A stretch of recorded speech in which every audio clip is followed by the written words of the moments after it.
1998 երրորդ թվականի փետրվարի 26-ին, երբ հատուկ ծառայությունները մտան Լևոն Տեր-Պետրոսյանի աշխատասենյակ, նրանք գտան մի փաստաթուղթ, որը երբեք չպետք է գոյություն ունենար։ 3 էջանոց հուշագիր, գրված ձեռքով, առանց ստորագրության, առանց պաշտոնական կնիքի, բայց այնպիսի բովանդակությամբ, որ կարող էր փոխել ամեն ինչ, ինչ մենք գիտեինք Հայաստանի առաջին նախագահի հրաժարականի մասին։ Փաստաթղթի վերևում կարմիր մատիտով գրված էր մեկ բառ. շարժ։ Ներսում ցուցակ 12 անունների, որոնցից 7-ը բարձրաստիճան զինվորականներ, 3-ը ազգային անվտանգության ծառայության սպաներ և 2-ը անուններ, որոնք մինչ օրս չեն հրապարակվել։ Այս փաստաթուղթը բացատրում է ամեն ինչ։ Երբ Լևոնը տեսավ այդ ցուցակը, նա հասկացավ ընտրություն չկա։ Բայց ով էր այդ 12 մարդկանցից յուրաքանչյուրը, և ինչու հենց նրանք որոշեցին, որ երկրի առաջին նախագահը պետք է հեռանա։ Ինչու այս փաստաթուղթը ոչնչացվեց հենց հրաժարականի օրը, և ով էր այն մարդը, որը պահպանեց դրա պատճենը 30 տարի շարունակ։ Պատկերացրեք, որ դուք ապրում եք երկրում, որտեղ յուրաքանչյուր ընտանիք կորցրել է որևէ մեկին պատերազմում, որտեղ մայրերը դեռ սպասում են իրենց որդիներին, որոնք երբեք չեն վերադառնա։ Եվ հանկարծ լսում եք, որ ձեր նախագահը պատրաստվում է ստորագրել համաձայնագիր, որը կնշանակի հողերի հանձնում։ Ոչ թե բոլոր հողերը, ոչ թե Արցախը, այլ այն տարածքները, որոնց համար ձեր եղբայրը, ձեր հայրը, ձեր որդին թափեց արյուն։ Հենց այդպես զգացին հազարավոր հայեր 1998 թվականի աշնանը, երբ սկսեցին տարածվել առաջին լուրերը Մինսկի խմբի նոր առաջարկների մասին։ Լևոն Տեր-Պետրոսյանը հավատում էր, որ խաղաղությունը ավելի կարևոր է, քան հողը, որ երկրորդ պատերազմը կարող է ավելի ահավոր լինել, քան առաջինը, և որ Հայաստանը պետք է ընտրի գոյատևել, թե հաղթել։ Բայց ժողովուրդը չէր ուզում ընտրել։ Ժողովուրդը ուզում էր երկուսն էլ։ Եվ հենց այդ պահին հայտնվեց մի մարդ, որը խոստացավ տալ երկուսն էլ։ Նրա անունը Վազգեն Սարգսյան էր, և նա չէր պատրաստվում ընտրել։ Վազգեն Սարգսյանը չէր սիրում երկար խոսել։ Նա սիրում էր գործել։ Երբ նա մտնում էր սենյակ, մարդիկ լռում էին ոչ թե վախից, այլ հարգանքից։ Նա էր այն մարդը, ով կազմակերպել էր Արցախի պաշտպանությունը այն ժամանակ, երբ ոչ ոք չհավատում էր, որ փոքրիկ Հայաստանը կարող է դիմակայել ամբողջ Ադրբեջանին։ Նա էր այն մարդը, ով անձամբ գնում էր առաջնագիծ, երբ իրավիճակը դառնում էր ճգնաժամային, և ով վերադառնում էր միայն այն ժամանակ, երբ իրավիճակը կայունանում էր։ Զինվորները նրան անվանում էին հայրիկ, թեև նա դեռ 40 տարեկան չէր լրացրել։ Բայց 1998 թվականի աշնանը Վազգենը ավելի քիչ էր ժամանակ անցկացնում առաջնագծում և ավելի շատ Երևանում, Պաշտպանության նախարարության շենքում, որտեղ նա ընդունում էր այցելուներ, որոնց անունները երբեք չեն հայտնվել այցելուների ամսագրում։ Ովքեր էին այդ մարդիկը։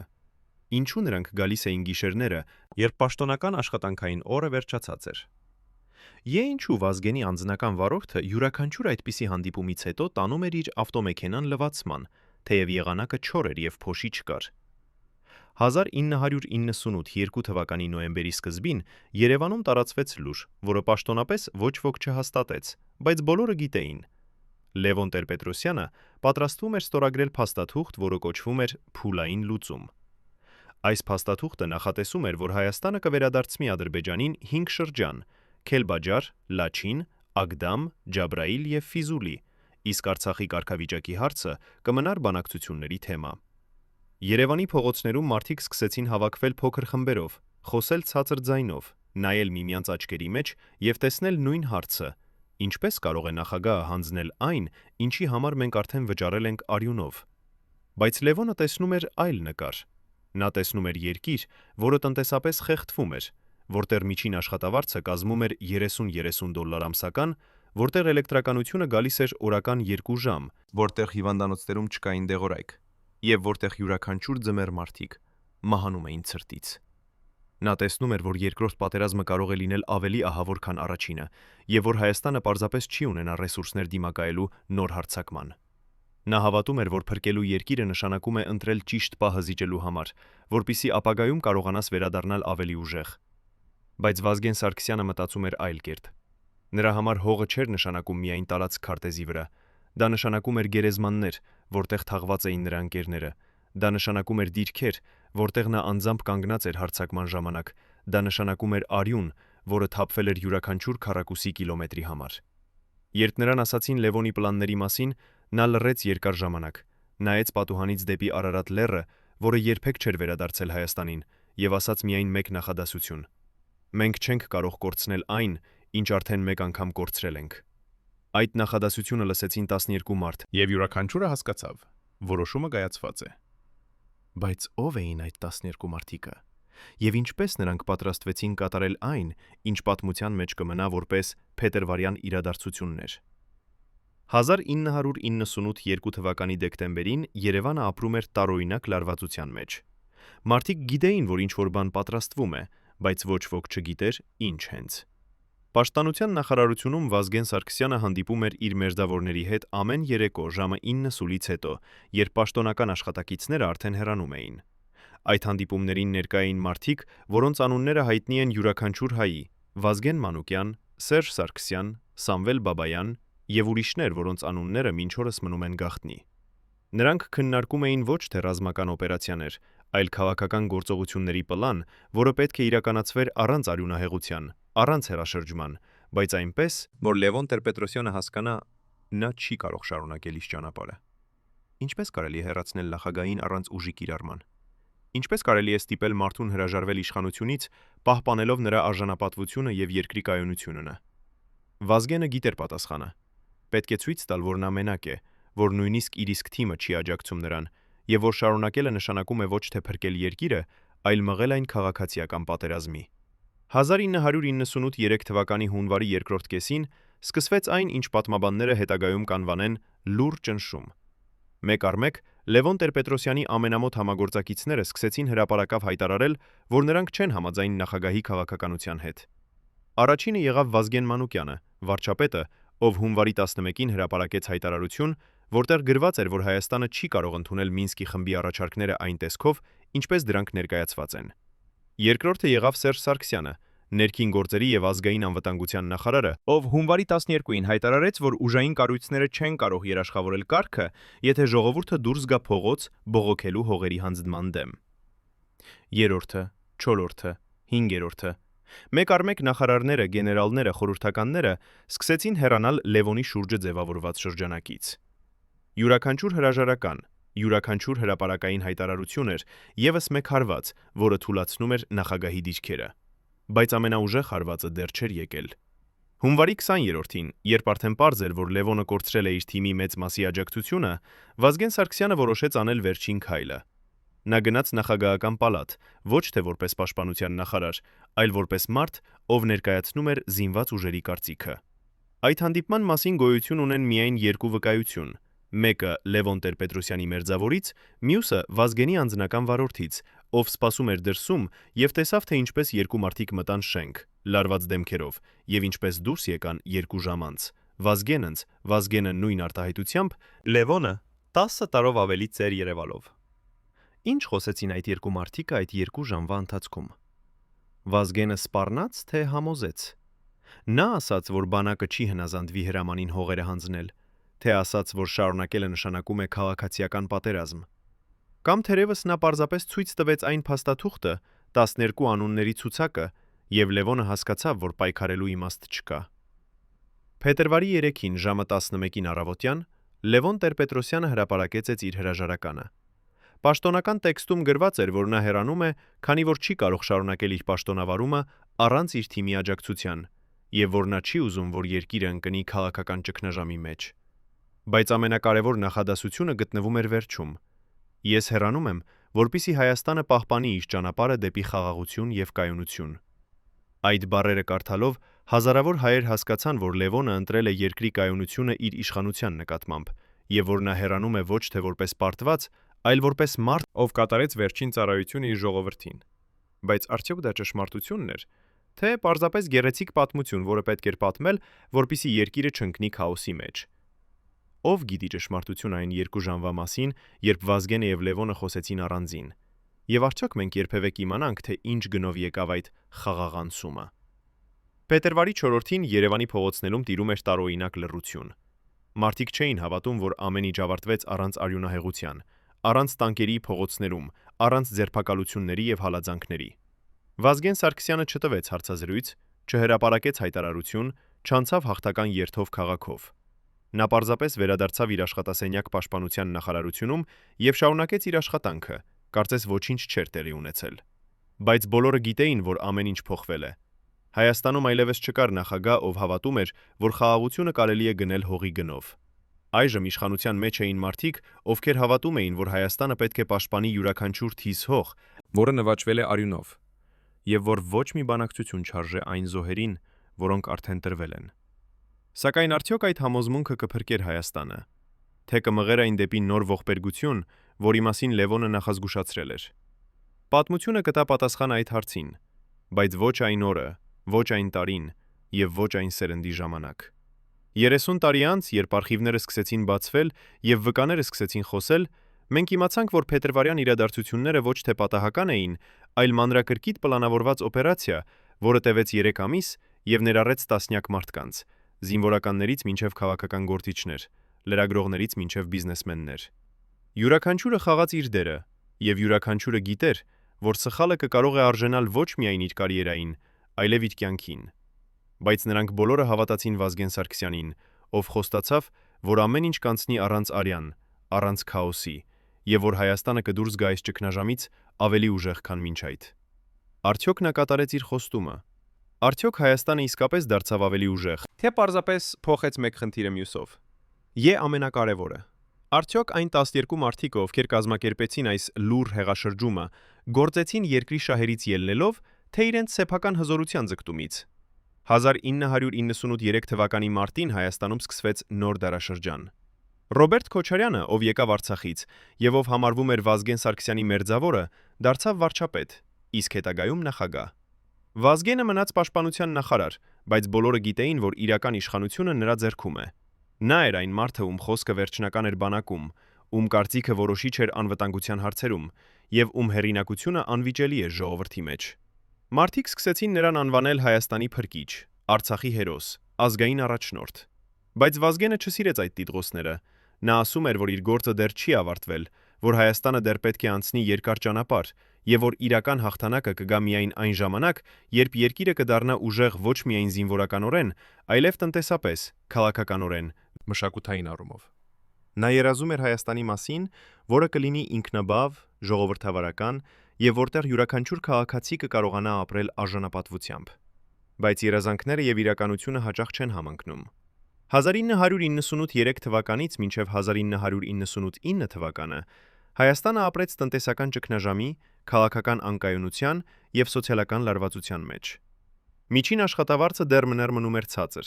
$50-60 ամսական։ Մինչդեռ Վազգեն Սարգսյանի մերձավորների մի մասը սկսեց ապրել այնպիսի ճոխությամբ, որը անհասկանալի էր սովորական քաղաքացիների համար։ Նոր բիզնես կառույցներ սկսեցին հայտնվել, որոնք վերահսկվում էին մարդկանց կողմից, ովքեր մոտ էին իշխանությանը։ Մարդիկ սկսեցին խոսել կոռուպցիայի, օլիգարխների եւ իշխանության չարաշահման մասին։ Վազգենման մասին։ Վազգենը լսում էր այդ խոսակցությունները, բայց նա հավատում էր, որ երկիրը պետք է նախ ամրապնդվի եւ միայն հետո կարելի է խոսել բարեփոխումների մասին։ Նա ասում էր. նախ պետք է ապահովել անվտանգությունը, հետո բարգավաճումը։ Բայց շատերը չէին համաձայն այդ հերթականության հետ։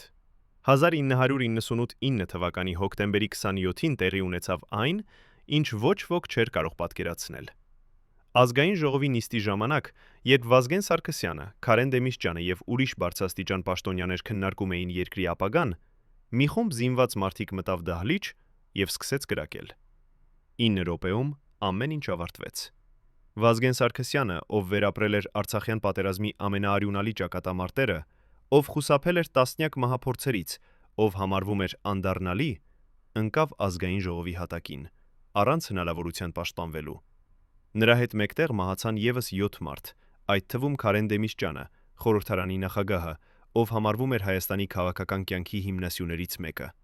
Ով էր կազմակերպել այդ հարձակումը, եւ ինչու հենց այդ օրը, հենց այդ ժամին, հենց այդ տեղում։ Արդյոք դա էր մի խմբի անհատական գործողությունը, թե ավելի խորը ծրագրի մի մասը։ 30 տարի անց մենք դեռ չունենք վերջնական պատասխաններ այդ հարցերին։ Դատական գործընթացը տևեց տարիներ, բայց շատերը չհավատացին պաշտոնական տարբերակին։ Մարդիկ շարունակում են հարցնել. ինչու անվտանգության ծառայությունները չկանխեցին հարձակումը, թեև գոյություն ունեին նախազգուշական ազդանշաններ։ Ինչու հարձակվողները կարողացան այդքան հեշտությամբ մտնել ազգային ժողով, ծանր զենքով։ Ինչու որոշ բարձրաստիճան պաշտոնյաներ, ովքեր սովորաբար ներկա էին այդ նիստերին, այդ օրը բացակայում էին։ Այս հարցերը մնում են առանց պատասխանի, եւ յուրաքանչյուր տարի, երբ Հայաստանը հիշում է հոկտեմբերի 27-ը, այդ հարցերը դառնում են ավելի ցավոտ, ավելի անհանգստացնող, ավելի անպատասխան։ Վազգեն Սարգսյանի մահից հետո Հայաստանը մտավ նոր փուլ, անորոշության, անվստահության եւ քաղաքական պայքարի։ Նրա ժառանգությունը մնաց հակասական, ոմանց համար նա էր ազգային հերոսը, ով փրկեց Հայաստանը Լևոնի մահացու սխալից,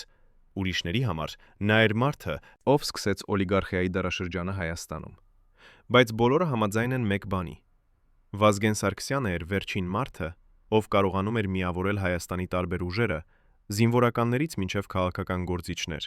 Արցախից մինչև Երևան, ժողովրդից մինչև էլիտա։ Նրա մահից հետո այդ միասնությունը կորավ, եւ Հայաստանը սկսեց բաժանվել ճամբարների, որոնք մինչ օրս չեն կարողացել գտնել ընդհանուր լեզու։ Արդյոք Վազգենը սխալվեց, երբ ստիպեց Լևոնին հեռանալ։ Արդյոք Լևոնը սխալվեց, երբ ուզում էր ստորագրել փուլային լուծումը։ Արդյոք Հայաստանը կարող էր ունենալ այլ ճանապարհ, որը կխուխուսափեր եւ հողերի կորստից, եւ տնտեսական կործանումից, եւ քաղաքական անկայունությունից։ Այս հարցերը մնում են բաց, եւ յուրաքանչյուր սերունդ պետք է գտնի իր սեփական պատասխանները։ Բայց մեկ բան անվիճելի է. 1998-3 թվականի փետրվարը եղավ այն ակնթարթը, երբ Հայաստանը ընտրեց ճանապարհ, որը հանգեցրեց այն Հայաստանին, որը մենք ունենք այսօր։ Եվ այդ ընտրությունը կատարեցին երկու մարդ։ Մեկը, ով հավատում էր խաղաղությանը, եւ մյուսը, ով հավատում էր հողին։ Ով էր ճիշտ։ Պատմությունը դեռ գրում է իր վճիռը։ Մինչև վերջին պահը ես հավատացի, որ մենք կփրկվենք, ասում է Վազգեն Սարգսյանի անձնական պահակազորի նախկին սպան։ Ձեռքերը դեռ դողում են 35 տարի անց։ Ինչ գիտեր այս մարդը, ինչ մենք չգիտենք։ Այս երեկո 3 նախկին անդամներ անվտանգության ծառայության միան ներքին շրջանակից խոսում են առաջին անգամ այն գաղտնիքների մասին, որոնք պահպանել են տասնամյակներ շարունակ։ Նրանց բացահայտումները կփոխեն ամեն ինչ։ Ինչ դուք կարծում էիք, որ գիտեք վերջին օրերի մասին։ Այս մարդիկ տեսան, թե ինչպես Վազգենը պատրաստվում էր վերջին հանդիպանը Լևոնի հետ, ինչպես նա ստուգում էր յուրաքանչյուր փաստաթուղթ 3 անգամ, ինչպես նա զանգահարում էր իր ամենավստահելի գեներալներին գիշերվա 2 ժամին եւ ասում միայն մեկ նախադասություն. պատրաստ եղեք։ Նրանք հիշում են, թե ինչպես փետրվարի 2-ի երեկոյան Վազգենը նստեց իր աշխատասենյակում, դիմացը դրեց Լևոնի լուսանկարը եւ խոսեց դատարկ սենյակում, կարծես փորձելով համոզել անտեսանելի բանավիճողին։ Ինչ էր ասում նա այդ լուսանկարին, եւ արդյոք նա իսկապես հավատում էր, որ Լևոնը կհասկանա առանց ուժի կիրառման։ Փետրվարի 3-ի առավոտյան, երբ Վազգենը մտավ նախագահական պալատ, նրա դեմքը քարի պես անշարժ էր, բայց նրա աչքերում կարդալ էր հնարավոր ինչ-որ բան, ինչը վախեցրեց նույնիսկ փորձառու պահակներին։ Դա ոչ թե զայրույթ էր, ոչ թե ատելություն, այլ վճռականություն։ Այնպիսի խորը եւ անսասան, որը ծնվում է միայն այն ժամանակ, երբ մարդը գիտի, որ նա անում է ճիշտ բանը, բայց այդ ճիշտ բանը կարժենա նրան ամեն ինչ։ Նրա հետ էր մեկ այլ մարդ, Սերժ Սարգսյանը, ով այդ պահին էր ներքին գործերի նախարար եւ ով համարվում էր Վազգենի ամենամոտ դաշնակիցը։ Երկուսն էլ մտան շենք առանց խոսքի, բայց նրանց քայլերի ձայնը միջանցքում հնչում էր այնպես, կարծես յուրաքանչյուր քայլ էր դատավճիռ, որը մոտենում էր իր կատարմանը։ Լևոնի օգնականները, ովքեր տեսան նրանց, հետո պատմեցին, որ նրանք անմիջապես հասկացան. այս այցը տարբերվում է բոլոր նախորդներից։ Դա ոչ թե բանակցություն էր, այլ վերջնագիր։ Հանդիպումը տևեց 2 ժամ եւ 25 րոպե։ Այդ ժամանակահատվածում ոչ ոք չմտավ նախագահի աշխատասենյակ, ոչ ոք չդուրս եկավ եւ ոչ ոք չլսեց, թե ինչ էր ասվում ներսում։ Բայց երբ դուռը վերջապես բացվեց, Լևոն Տեր-Պետրոսյանը դուրս եկավ առաջինը եւ նրա դեմքը ասում էր ամեն ինչ։ Դա էր դեմքը մարդու, ով հենց նոր կորցրել է ամենակարևոր մարտը իր կյանքում, բայց ով որոշել է ընդունել պարտությունը արժանապատվությամբ։ Վազգենը եւ Սերժը դուրս եկան 2 րոպե անց եւ նրանց դեմքերը ոչինչ չէին արտահայտում։ Նրանք չխոսեցին ոչ ոքի հետ, չպատասխանեցին ոչ մի հարցի, պարզապես նստեցին ավտոմեքենան եւ հեռացան։ Բայց պահակները, ովքեր մնացին շենքում, լսեցին, թե ինչպես Լևոնը վերադարձավ իր աշխատասենյակ եւ փակեց դուռը։ Եվ հետո երկար ժամանակ լռություն էր, այնպիսի լռություն, որը ավելի ծանր է, քան ցանկացած աղմուկ։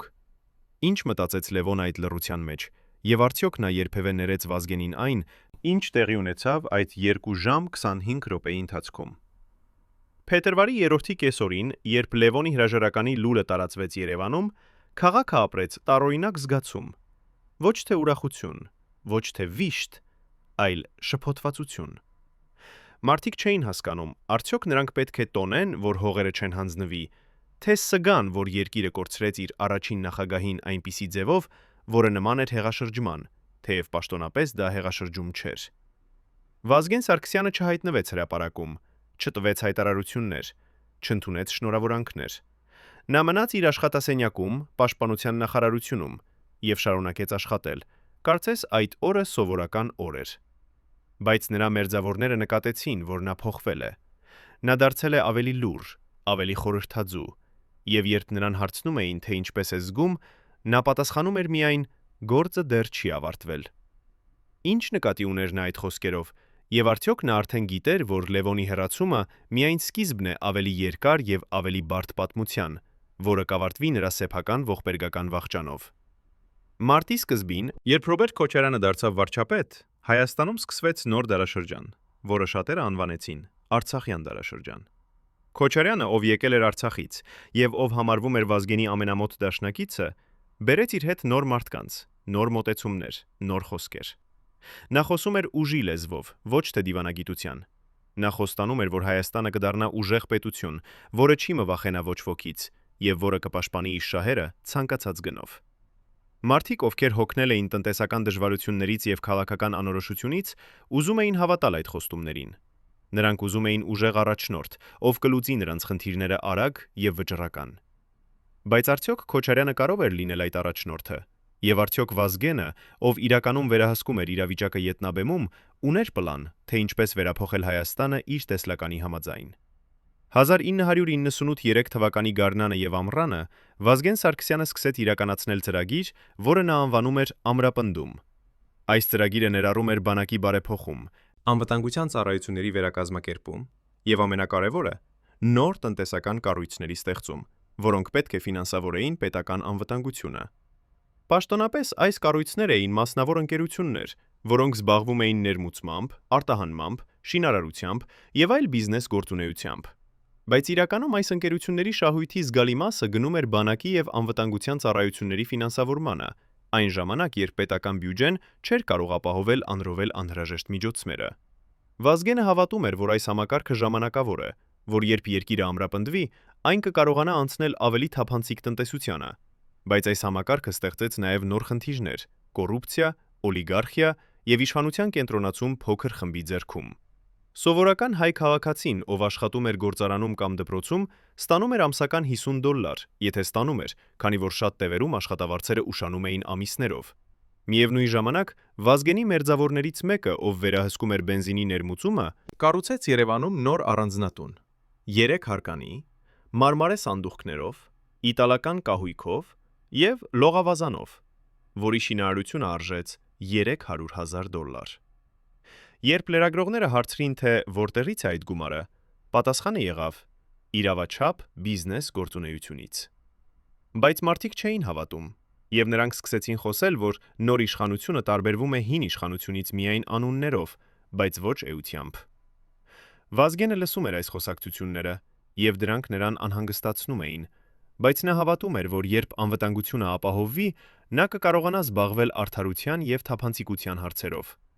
Բայց արդյոք նա ունեցավ այդ ժամանակը, եւ արդյոք նա իսկապես պատրաստվում էր կատարել այդ բարեփոխումները, թե պարզապես հետաձգում էր դժվար որոշումները։ 1998-4 թվականից մինչև 1999 թվականը Վազգեն Սարգսյանը դարձավ Հայաստանի ամենազորեղ մարդը, առանց լինելու նախագահ կամ վարչապետ։ Նա էր այն մարդը, ում հետ խորհրդակցում էին բոլոր կարևոր որոշումները, ում կարծիքը վերջնական էր անվտանգության հարցերում, եւ ում հեղինակությունը անվիճելի էր զինված ուժերում։ Բայց այս իշխանությունը ուներ նաև իր գինը։ Վազգենը դարձավ թիրախ բոլոր դժգոհների համար։ Նրանք, ովքեր կորցրել էին իրենց աշխատանքը, մեղադրում էին նրան տնտեսական քաղաքականության մեջ։ Նրանք, ովքեր դժգոհ էին կոռուպցիայից, մեղադրում էին նրան օլիգարխների պաշտպանության մեջ։ Նրանք, ովքեր ուզում էին ավելի ժողովրդավարական Հայաստան, մեղադրում էին նրան ավտորիտարիզմի մեջ։ Վազգենը փորձում էր պատասխանել այս քննադատություններին, բայց նրա պատասխանները միշտ էին նույնը. նախ անվտանգությունը, հետո ամեն ինչ մյուսը։ Բայց շատերը այլևս չէին ընդունում այդ պատճառաբանությունը, եւ նրանք սկսեցին պահանջել փոփոխություններ անմիջապես, ոչ թե ապագայում։ 1998 թվականի գարնանը Վազգեն Սարգսյանը դարձավ վարչապետ։ Շատերը տեսան այս նշանակումը որպես նրա վերջնական հաղթանակ։ Այժմ նա ուներ ոչ միայն իրական իշխանությունը, այլև պաշտոնական տիտղոսը։ Բայց Վազգենը գիտեր, որ այս նշանակումը նաև նշանակում է, որ այժմ նա անձամբ պատասխանատու է երկրի բոլոր խնդիրների համար, եւ որ նա այլևս չի կարող թաքնվել ետնաբեմում։ Նա սկսեց իրականացնել բարեփոխումներ՝ տնտեսական, սոցիալական, վարչական։ Նա խոստացավ, որ Հայաստանը կդառնա ժողովրդավարական եւ բարգավաճ երկիր, որտեղ յուրաքանչյուր քաղաքացի կկարողանա ապրել արժանապատվությամբ։ Բայց այս բարեփոխումները պահանջում էին ժամանակ,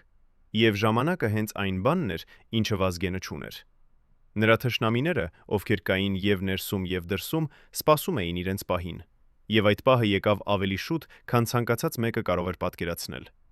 Հոկտեմբերի 27-ի առավոտյան Վազգեն Սարգսյանը արթնացավ իր սովորական ժամին, 6-ին, կատարեց իր սովորական վարժությունները, խմեց իր սովորական սուրճը եւ պատրաստվեց գնալ ազգային ժողով, մասնակցելու կարևոր նիստի, որտեղ պետք է քննարկվեին տնտեսական բարեփոխումների հարցերը։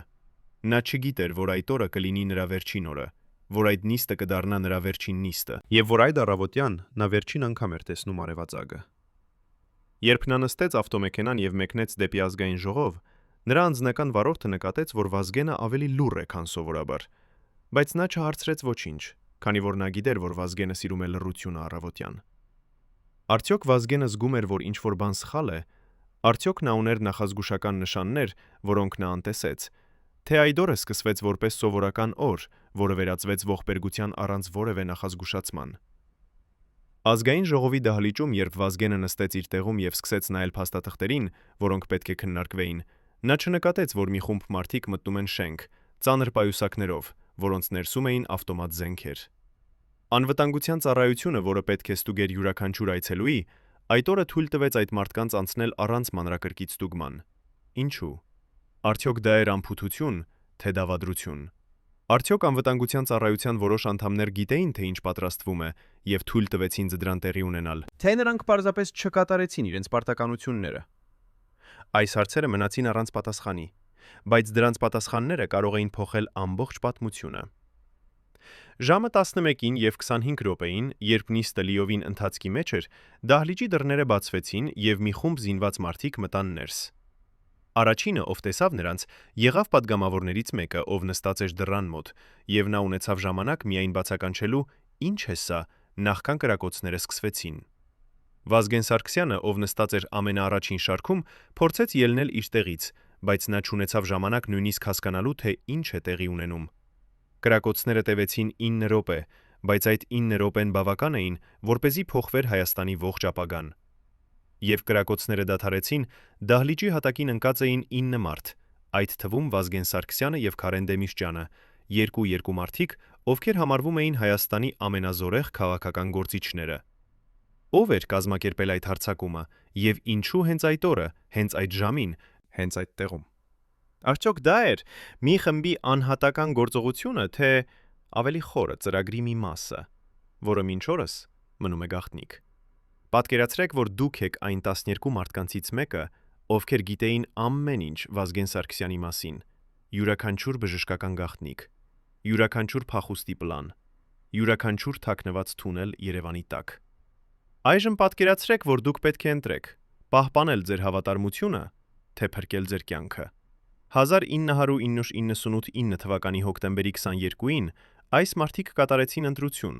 որը փոխեց Հայաստանի պատմությունը։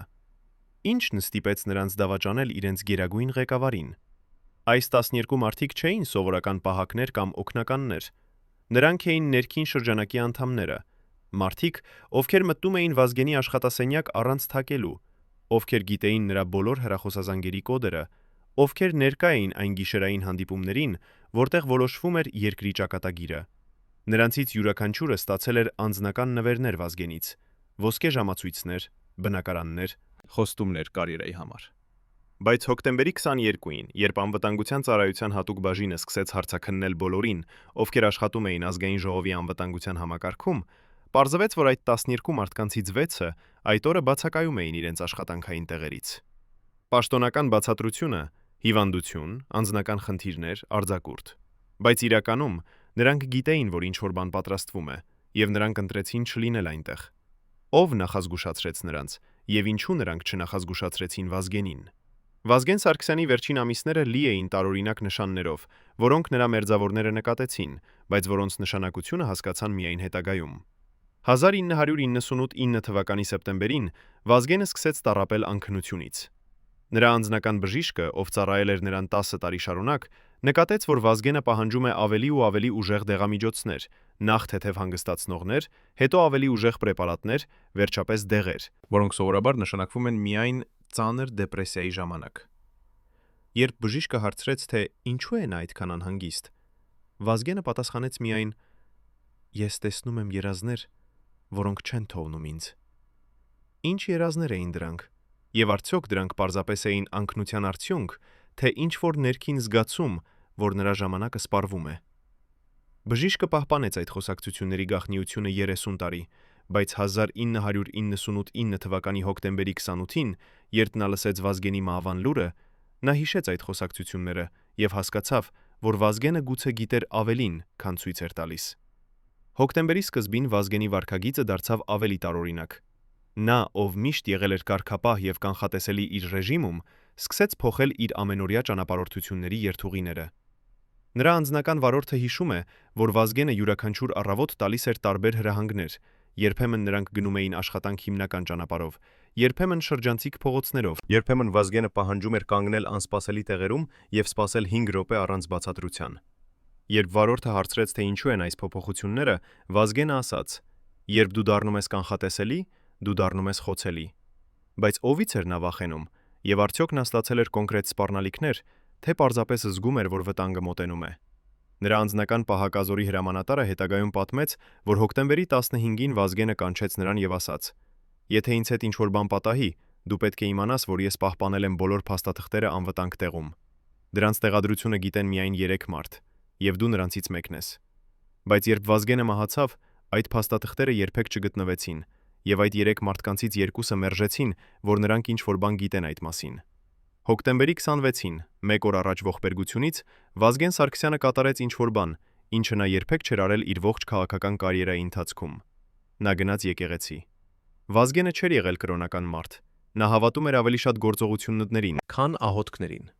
Եվ նա հազվադեպ էր այցելում եկեղեցի, բացառությամբ պաշտոնական միջոցառումների։ Բայց այդ օրը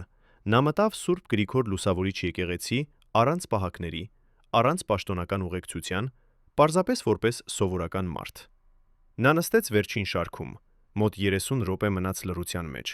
եւ երբ նա դուրս եկավ, եկեղեցու սպասավորը նկատեց, որ նրա աչքերը խոնավ էին։ Ինչ մասին աղոթեց Վազգենը այդ 30 րոպեի ընթացքում, եւ արդյոք նա գիտեր, որ դա կլինի նրա վերջին այցը եկեղեցի։ Սպասավորը, ով ճանաչեց Վազգենին, ուզում էր մոտենալ եւ խոսել նրա հետ, բայց ինչ-որ բան նրան ասաց, որ այս պահը չպետք է խանգարել։ Հետագայում, երբ նրան հարցրին այդ այցելության մասին, սպասավորը ասաց. նա նման էր մարդու, ով եկել է հրաժեշտ տալու։ Հոկտեմբերի 27-ի առավոտյան Վազգեն Սարգսյանը արթնացավ իր սովորական ժամին, 6-ին, բայց այդ առավոտ տարբերվում էր բոլոր մյուս առավոտներից։ Նրա կինը, ով քնած էր նրա կողքին, հետագայում պատմեց, որ Վազգենը նստեց անկողնում եւ երկար ժամանակ նայեց պատուհանից դեպի Արարատ լեռը, որը երևում էր նրանց բնակարանից։ Երբ նա հարցրեց, թե ինչու է նա այդքան լուր, Վազգենը դարձավ նրա կողմը եւ ասաց ինչ-որ բան, ինչը նա երբեք չէր ասել նախկինում. «Ես քեզ սիրում եմ ավելի, քան ցանկացած բան այս աշխարհում»։ Այդ խոսքերը զարմացրին նրան, քանի որ Վազգենը չէր սովորական արտահայտել իր զգացմունքները այդպիսի բաց ձևով։ Նա ծիծաղեց եւ ասաց. «Ինչու ես այսօր այդքան սենտիմենտալ»։ Բայց Վազգենը չծիծաղեց պատասխան։ Նա պարզապես համբուրեց նրան եւ ասաց. «Պահիր այս պահը»։ Երբ նա հեռացավ տնից, նա դարձավ դռան մոտ եւ նայեց իր կնոջը վերջին անգամ, այնպիսի նայվածքով, որը նա երբեք չէր տեսել նրա աչքերում։ Դա էր նայվածքը մարդու, ով գիտի, որ նա չի վերադառնա։ Ճանապարհին դեպի ազգային ժողով Վազգենը նստած էր ավտոմեքենայի հետևի նստատեղում եւ նայում էր Երևանի փողոցներին։ Փողոցներ, որոնք նա ճանաչում էր իր ողջ կյանքի ընթացքում, փողոցներ, որտեղ նա խաղացել էր երեխայության ժամանակ, փողոցներ, որտեղ նա քայլել էր իր կնոջ հետ նրանց առաջին ժամադրության ժամանակ, փողոցներ, որոնք տեսել էին նրա վերելքը իշխանության գագաթնակետին։ Նրա անձնական վարորդը նկատեց, որ Վազգենը շարժում է իր շրթունքները, կարծես խոսում է ինքն իր հետ, բայց ձայն չի հանում։ Երբ նրանք մոտեցան ազգային ժողովի շենքին, Վազգենը հանկարծ ասաց. «Կանգնիր մի րոպե»։ Վարորդը կանգնեցրեց ավտոմեքենան եւ Վազգենը նայեց շենքին, այն շենքին, որտեղ նա անցկացրել էր հարյուրավոր ժամեր բանակցությունների, որտեղ նա կայացրել էր որոշումներ, որոնք փոխել էին երկրի ճակատագիրը, որտեղ նա պայքարել էր իր տեսլականի համար։ Հետո նա խորը շունչ քաշեց եւ ասաց. «Գնանք»։ Դրանք էին վերջին խոսքերը, որոնք նրա վարորդը լսեց նրանից։ Ազգային ժողովի դահլիճում, երբ Վազգենը նստեց իր տեղում, նա նկատեց ինչ-որ բան տարօրինակ։ Անվտանգության պահակները, ովքեր սովորաբար կանգնած էին դռների մոտ, այդ օրը կանգնած էին տարբեր դիրքերում։ Նրանցից մեկը, ում Վազգենը ճանաչում էր 10 տարի, խուսափում էր նրա հայացքից։ Վազգենը զգաց անհանգստություն, բայց նա մտածեց, որ գուցե դա պարզապես նրա պարանոյայի արդյունք է, այն պարանոյայի, որը զարգացել էր վերջին ամիսների ընթացքում։ Նա բացեց իր թղթապանակը եւ սկսեց նայել այն փաստաթղթերին, որոնք պետք է քննարկվեին այդ օրը։ Տնտեսական բարեփոխումների պլաններ, բյուջետային հարցեր, սոցիալական ծրագրեր։ Սրանք էին այն հարցերը, որոնց նա նվիրել էր իր վերջին ամիսները, հարցեր, որոնք պետք է վերափոխեին Հայաստանը այնպիսի երկրի, ինչպիսին նա երազել էր։ Բայց այդ երազանքները երբեք չէին իրականանա։ Ժամը 11-ին եւ 25 րոպեին, երբ դռները բացվեցին եւ զինված մարդիկ մտան դահլիճ, Վազգեն Սարգսյանի առաջին արձագանքը չէր վախը, այլ զարմանքը։ Նա նայեց այդ մարդկանց աչքերի մեջ եւ տեսավ ինչ-որ բան, ինչը նրան շոկեց ավելի, քան զենքերը նրանց ձեռքերում։ Դա էր վճռականությունը, այնպիսի խորը եւ անսասան, որը ծնվում է միայն այն ժամանակ, երբ մարդիկ հավատում են, որ նրանք անում են ճիշտ բանը։ Այդ պահին Վազգենը հասկացավ, որ սա ոչ թե պարզապես հարձակում է, այլ դատավճիռ։ Դատավճիռ, որը կայացվել է ինչ-որ մեկի կողմից, ով համարում էր, որ Վազգեն Սարգսյանը դարձել է խոչընդոտ, որը պետք է հեռացվի։ Նա փորձեց ելնել իր տեղից, ոչ թե փախչելու համար, այլ դիմակայելու համար, քանի որ Վազգենը երբեք չէր փախչել ոչ մի մարդից իր կյանքում։ Բայց կրակոցները եկան այնքան արագ, որ նա չունեցավ ժամանակ նույնիսկ բարձրացնել իր ձեռքերը։ Վերջին բանը, որ նա տեսավ, եղավ ազգային ժողովի առաստաղը, այն առաստաղը, որի տակ նա երազել էր կառուցել նոր Հայաստան։ Անվտանգության ծառայությունը Վազգեն Սարգսյանի պահպանում էր գաղտնի դոսիեներ, կոդով MM0544։ Դոսիեներ այնքան գաղտնի, որ գոյություն ունեին միայն 3 պատճեն ամբողջ երկրում։ Այս դոսիեներում գտնվում էին տեղեկություններ դիկտատորի իրական առողջության մասին, փախուստի պլանների մասին, հեղափոխության դեպքում, եւ ինչ-որ բան շատ ավելի շոկային՝ իրական հարաբերությունները Վազգենի եւ ռեժիմի մերձավորների միջև։ Ինչու այս դոսիեները ոչնչացվեցին հենց կատարման օրը։ Այս դոսիեներում կային բժշկական անհաշվետվություններ, որոնք ցույց էին տալիս, որ Վազգենի առողջությունը վատթարանում էր ավելի արագ, քան հանրությանը ներկայացվում էր։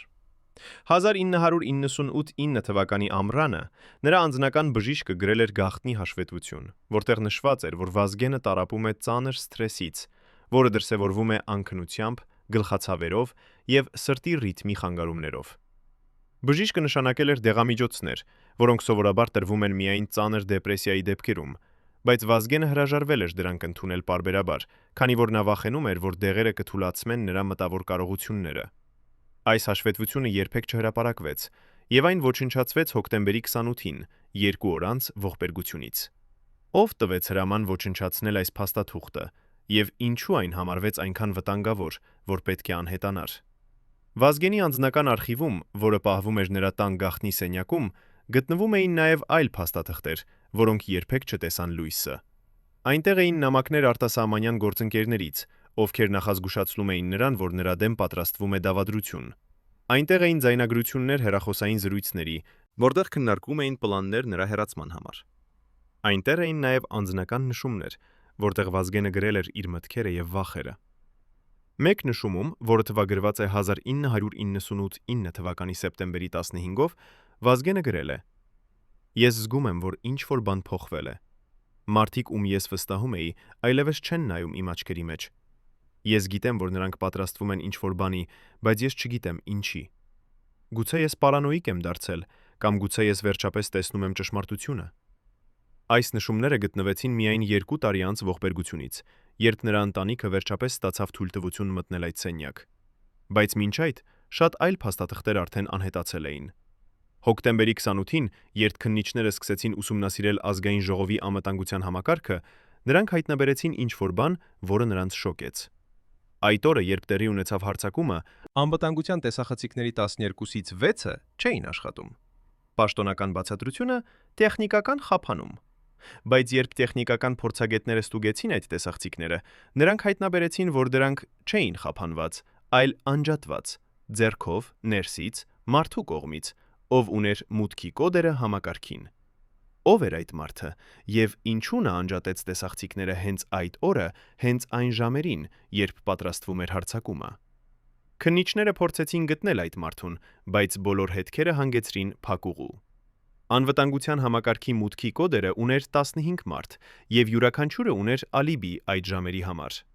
Կամ գուցե նրանք պարզապես լավ էին պատրաստվել իրենց ալիբիները։ Վազգեն Սարգսյանի մահից հետո Հայաստանում սկսվեց նոր դարաշրջան՝ անորոշության, անվստահության եւ խորը բաժանման։ Երկիրը բաժանվեց երկու ճամբարների՝ նրանք, ովքեր հավատում էին, որ Վազգենը եղել է ազգային հերոս, եւ նրանք, ովքեր համարում էին, որ նա եղել է ավտորիտար առաջնորդ, ով սկսել էր օլիգարխիայի դարաշրջանը։ Բայց երկու ճամբարներն էլ համաձայն էին մեկ բանի. նրա մահը փոխեց ամեն ինչ։ Հարցը մնում էր, արդյոք այդ փոփոխությունը եղավ դեպի ավելի լավը, թե դեպի ավելի վատը։ 10 տարի անց, երբ Հայաստանը ապրեց նոր քաղաքական ճգնաժամեր, տնտեսական դժվարություններ եւ սոցիալական լարվածություն, շատերը սկսեցին հարցնել. արդյոք Վազգենի մահը եղավ պատահական, թե մաս ավելի մեծ պլանի, որը նպատակ ուներ փոխել Հայաստանի ուղղությունը։ Եվ ամենակարևոր հարցը, ով շահեց նրա մահից եւ ով կորցրեց։ 30 տարի անց, երբ նոր սերունդը սկսեց հետազոտել այդ իրադարձությունները, նրանք հայտնաբերեցին, որ պատմությունը, որը նրանց սովորեցրել էին դպրոցում, եղել է միայն մի մասը ճշմարտության։ Իրական պատմությունը շատ ավելի բարդ էր, շատ ավելի մութ եւ շատ ավելի ցավոտ։ Նրանք իմացան, որ Վազգեն Սարգսյանը չէր միայն զինվորական հերոս կամ քաղաքական առաջնորդ։ Նա էր նաեւ մարդ, իր թուլություններով, իր վախերով, իր երազանքներով եւ իր սխալներով։ Նա էր մարդ, ով փորձեց փրկել իր երկիրը այնպես, ինչպես նա հասկանում էր փրկությունը, բայց ով վերջապես վճարեց ամենաբարձր գինը իր համոզմունքների համար։ Արդյոք նա կատարեց ճիշտ ընտրություններ, երբ ստիպեց Լևոնին հեռանալ։ Արդյոք նա կարող էր խուսափել իր սեփական ողբերգական ճակատագրից, եթե ընտրեր այլ ճանապարհ։ Այս հարցերը մնում են բաց, եւ յուրաքանչյուր սերունդ պետք է գտնի իր սեփական պատասխանները։ Բայց մեկ բան անվիճելի է. Վազգեն Սարգսյանի պատմություն է իշխանության, դավաճանության եւ ողբերգության մասին։ Պատմություն, որը շարունակում է ձևավորել Հայաստանը մինչ օրս։ Առաջին անգամ 35 տարվա ընթացքում այն մարդը, ով պատասխանատու էր Վազգեն Սարգսյանի անձնական անվտանգության համար, համաձայնվում է խոսել տեսախցիկների առջև։ Այն, ինչ նա մեզ պատմում է ռեժիմի վերջին շաբաթների մասին, կշրջի այն ամենը, ինչ դուք կարծում էիք, որ գիտեք։ Անձնական զրույցներից Վազգենի եւ Լևոնի միջև մինչև հուսահատ փախուստի պլաններ, մինչև այն պահը, երբ նրանք հասկացան, որ ամեն ինչ ավարտվել է։ Բացառիկ վկայություն, որը ձեզ կպահի շնչախեղդ։ Այս մարդը տեսավ, Թե ինչպես Վազգենը վերջին գիշերը նստած էր իր աշխատասենյակում, շրջապատված հին լուսանկարներով Արցախյան պատերազմից։ Թե ինչպես նա հեռախոսազանգեր էր անում մարդկանց, ում նա վստահում էր տասնամյակներ շարունակ,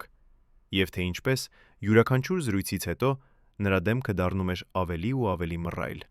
Նա հիշում է, թե ինչպես Վազգենը վերջին գիշերը բացեց իր անձնական անվտանգ տուփը եւ հանեց մի ծրար նամակներ։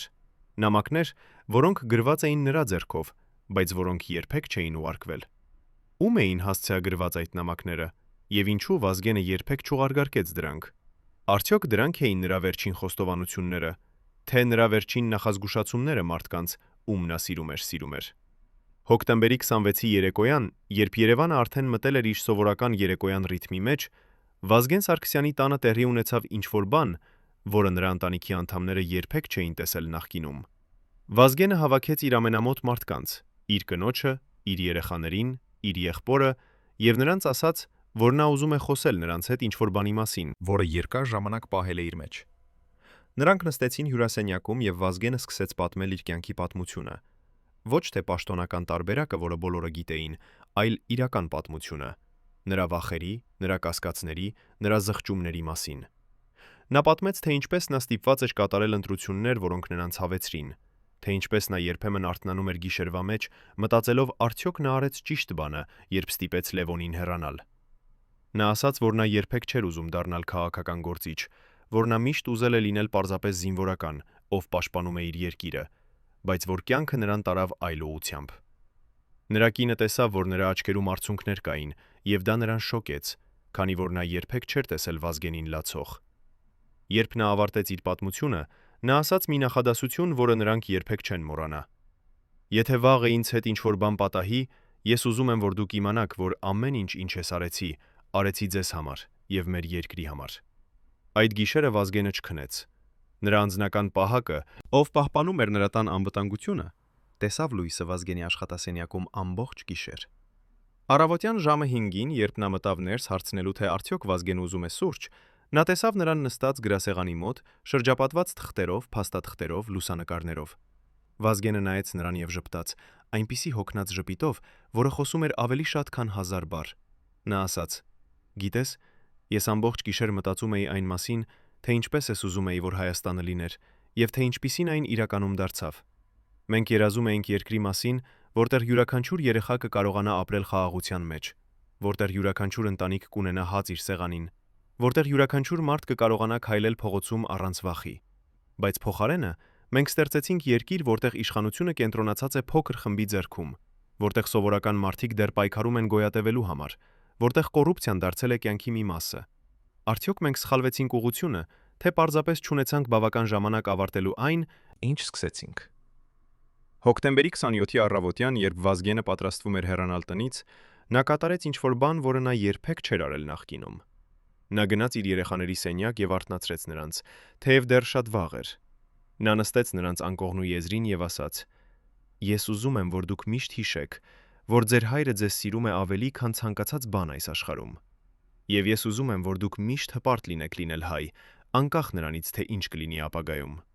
Նրա երեխաները, ովքեր դեռ քնած էին, չհասկացան այդ խոսքերի իրական նշանակությունը, բայց տարիներ անց, երբ նրանք մեծացան, նրանք հիշեցին այդ պահը որպես վերջին անգամ, երբ նրանց հայրը խոսեց նրանց հետ որպես պարզապես հայր, ոչ թե որպես պաշտպանության նախարար կամ վարչապետ։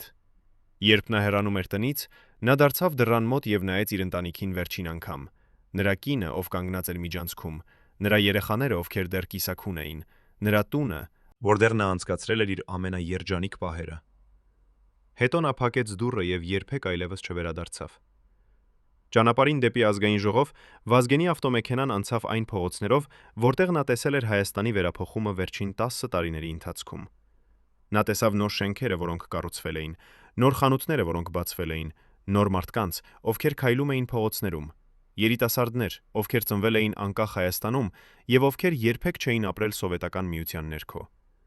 Նա մտածեց, թե ինչպիսի ապագա է սպասվում այդ երիտասարդներին եւ արդյոք նրանք կունենան ավելի լավ կյանք, քան նրանց ծնողները։ Նա մտածեց Լևոն Տեր-Պետրոսյանի մասին, ով այժմ ապրում էր հեռու քաղաքականությունից, եւ արդյոք Լևոնը երբևէ կկարողանա ներել նրան այն, ինչ տեղի ունեցավ 1998 թվականի փետրվարին։ Նա մտածեց բոլոր այն մարդկանց մասին, ում նա կորցրել էր Արցախյան պատերազմում, եւ արդյոք նրանց զոհությունները արժեցին այն Հայաստանին, որը գոյություն ուներ այժմ։ Այս հարցերը պտտվում էին նրա գլխում, երբ ավտոմեքենան մոտեցավ ազգային ժողովի շենքին, այն շենքին, որտեղ նրա ճակատագիրը կավարտվեր մի քանի ժամ անց։ Ազգային ժողովի դահլիճում, երբ նիստը սկսվեց, Վազգենը նկատեց ինչ-որ բան, որը նրան անհանգստացրեց։ Սովորաբար այդ նիստերին ներկա էին բոլոր հիմնական падգամավորները, բայց այդ օրը մի քանի կարևոր դեմքեր բացակայում էին։ Նրանցից մեկը էր մարդը, ում Վազգենը համարում էր իր ամենամոտ դաշնակիցներից մեկը։ Մարդ, ով միշտ նստում էր առաջին շարքում եւ ով միշտ աջակցում էր Վազգենի առաջարկություններին։ Այդ օրը նրա տեղը դատարկ էր։ Վազգենը հարցրեց իր օգնականին, թե որտեղ է այդ մարդը, եւ պատասխանը եղավ. նա հիվանդ է եւ չի կարողացել գալ։ Բայց Վազգենը հիշեց, որ նա տեսել էր այդ մարդուն նախորդ երեկոյան, եւ նա լիովին առողջ էր երևում։ Այդ պահին Վազգենը զգաց, որ ինչ-որ բան սխալ է, բայց նա չգիտեր ինչ հենց։ Նա նայեց շուրջը եւ տեսավ անվտանգության պահակներին, ովքեր կանգնած էին դռների մոտ, եւ նա նկատեց, որ նրանցից մի քանիսը նոր դեմքեր էին, մարդիկ, ում նա չէր տեսել նախկինում այդ դահլիճում։ Նա ուզում էր հարցնել, թե ովքեր են այդ մարդիկը։ Բայց այդ պահին սկսվեց նիստը, եւ նա որոշեց, որ կհարցնի հետո։ Բայց հետո երբեք չեկավ։ Ժամը 11-ին եւ 25 րոպեին, երբ դռները բացվեցին եւ զինված մարդիկ մտան դահլիճ, Վազգեն Սարգսյանի առաջին մտքը եղավ ոչ թե իր անձնական անվտանգության մասին, այլ այն մարդկանց մասին, ովքեր նստած էին նրա շուրջը։ Նա տեսավ, թե ինչպես падգամավորները սկսեցին վազել դեպի ելքերը, թե ինչպես կանայք գոչում էին, թե ինչպես տղամարդիկ փորձում էին պաշտպանել իրենց ընտանիքներին։ Նա տեսավ Քարեն Դեմիրճյանին, ով նստած էր նրանից մի քանի մետր հեռավորության վրա, եւ ով նայում էր նրան այնպիսի հայացքով, որը ասում էր. «Մենք գիտեինք, որ այսօրը կգա, բայց մենք հույս ունեինք, որ մենք սխալվում ենք»։ Վազգենը փորձեց ելնել իր տեղից, ոչ թե փախչելու համար, քանի որ նա գիտեր, որ փախուստ չկա, այլ դիմակայելու համար, քանի որ նա երբեք չէր հանձնվել առանց պայքարի։ Բայց կրակոցները եկան այնքան արագ եւ այնքան անսպասելի, որ նա չունեցավ ժամանակ նույնիսկ հասկանալու, թե ինչ է տեղի ունենում։ Վերջին բանը, որ նա զգաց, եղավ ցավը, սուր, այրող ցավ, որը տարածվեց նրա ողջ մարմնով։ Եվ հետո ոչինչ։ Վազգեն Սարգսյանի մահից հետո Հայաստանը մտավ նոր փուլ, որը շատերը անվանեցին կորած տասնամյակ։ Երկիրը, որը նա փորձել էր կառուցել, երկիրը, որի համար նա զոհաբերել էր ամեն ինչ, սկսեց փոխվել ուղղություններով, որոնք նա երբեք չէր ուզել։ Կոռուպցիան, որը նա խոստացել էր պայքարել, դարձավ ավելի խորը եւ ավելի համակարգված։ Օլիգարխիան, որը նա համարում էր ժամանակավոր անհրաժեշտություն, դարձավ մշտական համակարգ։ Սովորական մարդիկ, ում նա խոստացել էր ավելի լավ կյանք, շարունակեցին պայքարել գոյատևելու համար։ Երիտասարդները, ում նա տեսել էր որպես Հայաստանի ապագան, սկսեցին լքել երկիրը, փնտրելով ավելի լավ հնարավորություններ արտերկրում։ Արցախը, որի համար նա կռվել էր եւ որի համար նա զոհաբերել էր այնքան շատ, մնաց անլուծված խնդիր, որը շարունակեց սպառնալ Հայաստանի անվտանգությանը։ Բայց Վազգենի ժառանգությունը չէր միայն այն, ինչ նա չկարողացավ ավարտել։ Դա էր նաև այն, ինչ նա ստեղծեց՝ բանակ, որը դարձավ Հայաստանի ամենաուժեղ ինստիտուտներից մեկը։ Զինված ուժեր, որոնք ապացուցեցին, որ փոքր երկիրը կարող է պաշտպանել իրեն ավելի մեծ հարևանների դեմ, եւ ազգային հպարտություն, որը տարածվեց ամբողջ հայ ժողովրդի մեջ։ Նա ստեղծեց նաև սերունդ զինվորականների, ովքեր սովորեցին նրանից, թե ինչ նշանակում է ծառայել երկրին, եւ ովքեր շարունակեցին այդ ավանդույթները տասնամյակներ անց նրա մահից։ Նա ստեղծեց պատմություն, որը դարձավ մաս Հայաստանի ազգային նույնականության,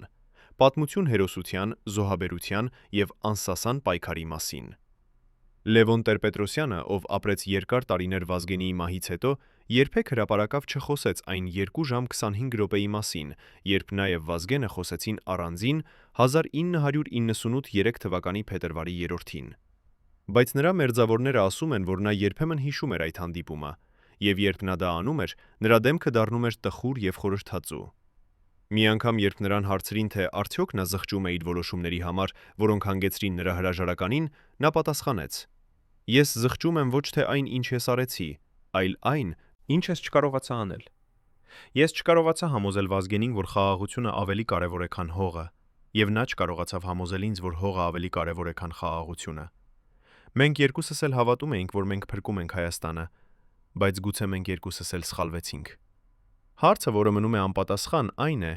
ով էր իրականում կազմակերպել հոկտեմբերի 27-ի հարձակումը, եւ արդյոք դա էր մեկ խմբի անհատական գործողությունը, թե ավելի խորը դատավադրության մաս։ Պաշտոնական տարբերակը, որը ներկայացվեց դատարանում, ասում էր, որ հարձակումը կազմակերպել էր մի խումբ մարդիկ, ովքեր դժգոհ էին իշխանությունից եւ ովքեր ուզում էին փոխել քաղաքական համակարգը։ Բայց շատերը չհավատացին այդ տարբերակին։ Նրանք հարցնում էին, ինչպես կարող էր փոքր խումբ մարդիկ անցնել ազգային ժողովի անվտանգության համակարգը առանց ներսից օգնության։ Ինչպես կարող էին նրանք իմանալ, թե որ օրը եւ որ ժամին կլինի այդ կարևոր նիստը։ Ինչպես կարող էին նրանք լինել այնքան վստահ, որ իրենց պլանը կհաջողվի։ Այս հարցերը մնացին առանց պատասխանի, եւ դրանք շարունակում են անհանգստացնել նրանց, ովքեր փնտրում են ճշմարտությունը։ 30 տարի անց, երբ նոր սերունդը նայում է հետ այդ իրադարձություններին, նրանք տեսնում են պատմություն, որը շատ ավելի բարդ է, քան պարզ հերոսների եւ չարագործների պատմությունը։ Նրանք տեսնում են երկու մարդկանց՝ Լևոն Տեր-Պետրոսյանին եւ Վազգեն Սարգսյանին, ովքեր երկուսն էլ սիրում էին իրենց երկիրը, ովքեր երկուսն էլ ուզում էին լավագույնը Հայաստանի համար, բայց ովքեր ունեին տարբեր տեսլականներ այն մասին, թե ինչպես հասնել այդ նպատակին։ Լևոնը հավատում էր, որ Հայաստանը պետք է ընտրի խաղաղությունը եւ դիվանագիտությունը, նույնիսկ եթե դա նշանակում էր զիջումներ տալ։ Վազգենը հավատում էր, որ Հայաստանը պետք է պաշտպանի յուրաքանչյուր թիզ հող, որը նվաճվել է արյունով, նույնիսկ եթե դա նշանակում էր ռիսկ անել նոր պատերազմի։ Ով էր ճիշտ։ Պատմությունը դեռ գրում է իր վճիռը։ Այն, ինչ մենք գիտենք հաստատ, այն է, որ 1998-3 թվականի փետրվարը եւ 1999 թվականի հոկտեմբերը եղան երկու ակնթարթներ, որոնք ընդմիշտ փոխեցին Հայաստանի ուղղությունը։ Առաջին ակնթարթը, երբ Վազգենը ստիպեց Լևոնին հեռանալ, ցույց տվեց, որ Հայաստանը ընտրեց ուժի ճանապարհը, ոչ թե դիվանագիտության։ Երկրորդ ակնթարթը, երբ Վազգենը ինքը դարձավ բռնության զոհ, ցույց տվեց, որ ուժի ճանապարհը միշտ հանգեցնում է ավելի շատ բռնության։ Այս երկու դասերը Հայաստանը սովորեց ամենածանր ձևով, եւ հարցը այն է, արդյոք երկիրը սովորեց այդ դասերից, թե դեռ շարունակում է կրկնել նույն սխալները։ Հարգելի հեռուստադիտողներ, եթե դուք հետևել եք այս ողբերգական պատմությանը մինչև վերջ, գրեք մեկնաբանություններում, թե որ քաղաքից եք։ Մեզ համար կարևոր է իմանալ, թե որտեղ Վազգեն Սարգսյանը դեռ հիշվում է։ Եվ բաժանորդագրվեք ալիքին, չբաց թողնելու ճշմարտությունը պատմության կուռքերի մասին։